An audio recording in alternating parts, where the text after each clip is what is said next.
रोजमर्रा की जिंदगी में हम कितनी ऐसी चीजें देखते हैं जिन्हें बिल्कुल मामूली समझ लेते हैं, जैसे गाड़ी के डैशबोर्ड पर तेजी से बदलते हुए नंबर्स। पर क्या कभी इस बात पर ध्यान गया है कि हमने कितनी दूरी तय की? ये बताने वाली तकनीक आखिर आई कहां से?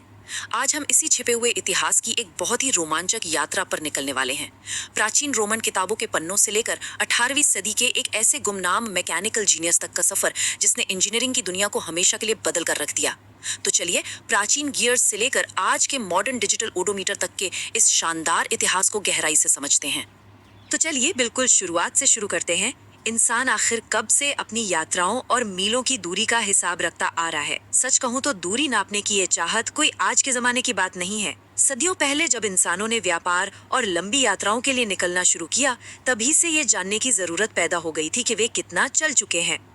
सही दूरी पता होने का सीधा सा मतलब था बेहतर व्यापार, ज्यादा सुरक्षित नेविगेशन और बड़े साम्राज्यों का आसानी से विस्तार।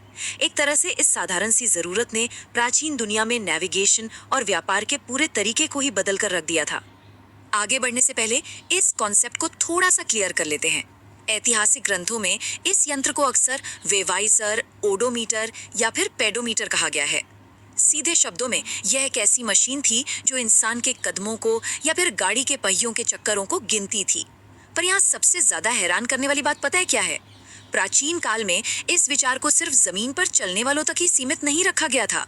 रोमन इंजीनियर विट्रूवियस का तो ये तक मानना था कि इस तरह की मशीन का इस्तेमाल पानी के जहाजों द्वारा समुद्र में तय की गई दूरी को नापने के लिए भी किया जा सकता है। सोच कर देखिए, प्राचीन विचारकों की सोच कितनी एडवांस थी। अब अगर समय के पहिए को थोड़ा तेजी से घुमाएं, तो ये देखना अद्भुत है कि ये तकनीक सदियों का सफर कैसे तय करती है। पहली शताब्दी ईसा पूर्व में विट्रूवियस ने एक गाड़ी के ओडोमीटर का विस्तार से जिक्र किया था।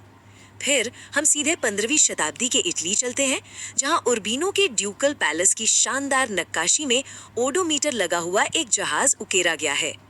और उसके बाद 1553 से 1586 के बीच जर्मनी में सैक्सोनी के शासक ऑगस्टस ने अपने राज्य का सटीक नक्शा बनाने के लिए इसका इस्तेमाल किया। ये तकनीक सदियों तक कैसे बची रही और अलग अलग रूपों में विकसित हुई, ये अपने आप में एक चमत्कार है। यहाँ पर जो बात वाकई दिमाग को हिला देने वाली है, वो ये कि प्राचीन ओडोमीटर कितने ज्यादा सटीक हो सकते थे। जरा इस उदाहरण को देखिए। 1550 में जॉन फर्नेल नाम के एक फ्रांसीसी डॉक्टर ने पेरिस और एमियंस के बीच की दूरी नापी। उन्होंने एक ऐसी खास गाड़ी का इस्तेमाल किया जिसका ओडोमीटर पहिए के हर चक्कर के साथ एक घंटी बजाता था। फर्नेल की गिनती थी 68,096 कदम, यानी करीब 56,747 टॉयज।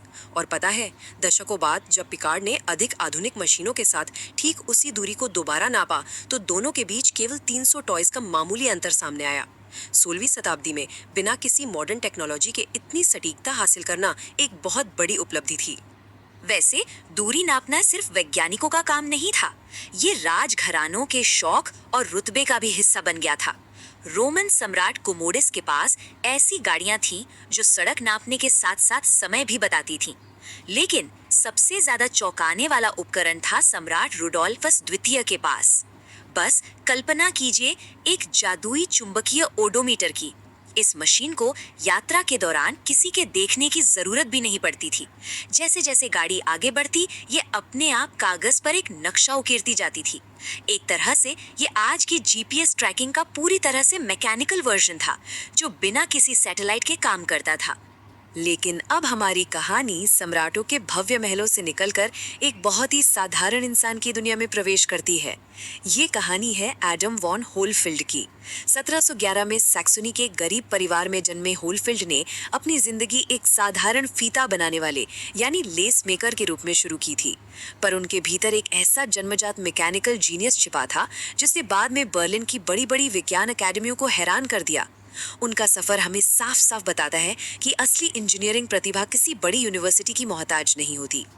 और ये बात उनके काम से बिल्कुल स्पष्ट झलकती है। उनकी रचनाएं किसी एक क्षेत्र तक सीमित नहीं थीं। सोचिए, 18वीं सदी में उन्होंने एक ऐसी मशीन बना दी जो किसी के द्वारा बजाए जा रहे हार्पसिकॉर्ड संगीत को अपने आप कागज पर लिख देती थी। उन्होंने किसानों के लिए उन्नत थ्रेशिंग मशीनें और पुआल काटने के यंत्र बनाए। बीमार लोगों के आराम के लिए एक ऐसा बिस्तर डिजाइन किया जो आसानी से स्टूल में बदल जाता था। यहाँ तक कि एक ऐसी सेफ्टी गाड़ी भी बनाई जिसका पोल खतरे के वक्त बस एक झटके से अलग हो जाता था। होलफेल्ड ने ये सब बिना किसी औपचारिक पढ़ाई के कर दिखाया था। उनकी बहुमुखी प्रतिभा का सच में कोई अंत नहीं था। पर जिस चीज ने उन्हें इतिहास में अमर कर दिया वो था उनका नया ओडोमीटर, जो उनकी इंजीनियरिंग का सबसे बेहतरीन नमूना था। पहले के ओडोमीटर अक्सर भारी, जटिल और जल्दी खराब होने वाले होते थे। होलफेल्ड ने भी शुरुआत में एक शानदार ओडोमीटर बनाया था, लेकिन दुर्भाग्य से वो आग में जलकर नष्ट हो गया। पर उन्होंने हार नहीं मानी। उनका नया डिजाइन इंजीनियरिंग की लेस इज मोर फिलॉसफी का परफेक्ट उदाहरण था। उन्होंने मशीन को इतना सरल कर दिया कि इसे सीधे गाड़ी के पहिए की तीलियों के बीच एक बकल से बांधा जा सकता था। ये बेहद सरल, बहुत ज्यादा सटीक और इस्तेमाल में सबसे आगे था। तो यहाँ समझने वाली सबसे जरूरी बात यह है, जो उनके साथ काम करने वालों के शब्दों से पूरी तरह साफ हो जाती है।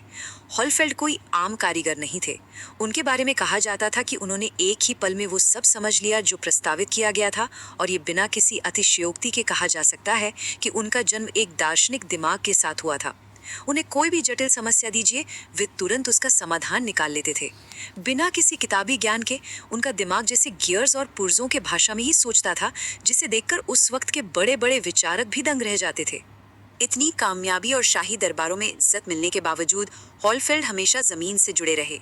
बाहरी दिखावे से दूर उन्हें अपने घर पर रहना, अपना खाना खुद बनाना और शलजम के साधारण भोजन में ही संतुष्ट रहना पसंद था।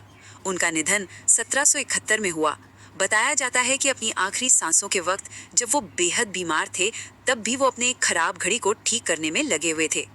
काम के प्रति ऐसी लगन और अथक समर्पण सच में बहुत कम देखने को मिलता है। होलफेल्ड की ये बेमिसाल कहानी हमें एक बहुत ही गहरे सवाल के साथ छोड़ जाती है। इतिहास के इन पन्नों में ऐसे और कितने ही स्वशिक्षित मैकेनिकल जीनियस होंगे जिन्हें हम भूल चुके हैं।